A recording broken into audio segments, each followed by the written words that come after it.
తులసి మహావిష్ణువుకు చాలా ప్రీతికరమైనది. కార్తీక మాసంలో తులసి మొక్కను పూజించడం, కొన్ని సులువైన పరిష్కారాలను అనుసరించడం ద్వారా భగవంతుడు హరిప్రసన్నుడై ఆనందాన్ని, శ్రేయస్సును ప్రసాదిస్తాడు. ఈ మాసంలో తులసిని పూజిస్తే డబ్బుకు సంబంధించిన సమస్యలు తీరుతాయని నమ్మకం.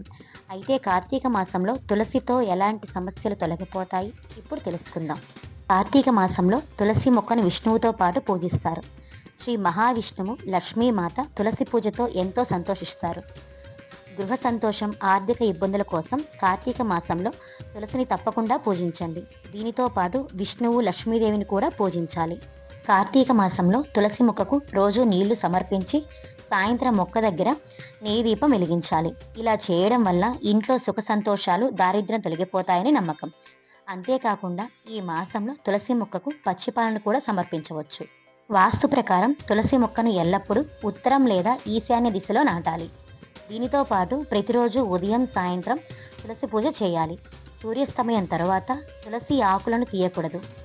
సూర్యాస్తమయం తర్వాత తులసి ఆకులను తీయడమే కాదు, ఈ సమయంలో తులసి మొక్కను కూడా ముట్టుకోవద్దు. విష్ణువుకు తులసి అంటే చాలా ఇష్టం.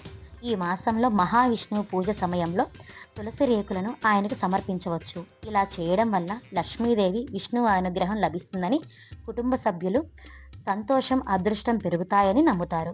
కార్తీక మాసంలో శ్రీ మహావిష్ణువును ప్రసన్నం చేసుకోవడానికి ప్రతిరోజు తులసి మొక్కను పూజించి నెయ్యి దీపం వెలిగించాలి. దీనితో పాటు ఓం నమో భగవతే నారాయణాయ అనే మంత్రాన్ని జపించండి. ఇలా చేయడం వల్ల మనిషి జీవితంలోని సమస్యలన్నీ తొలగిపోయి ఆర్థిక ప్రయోజనాలు పొందవచ్చు.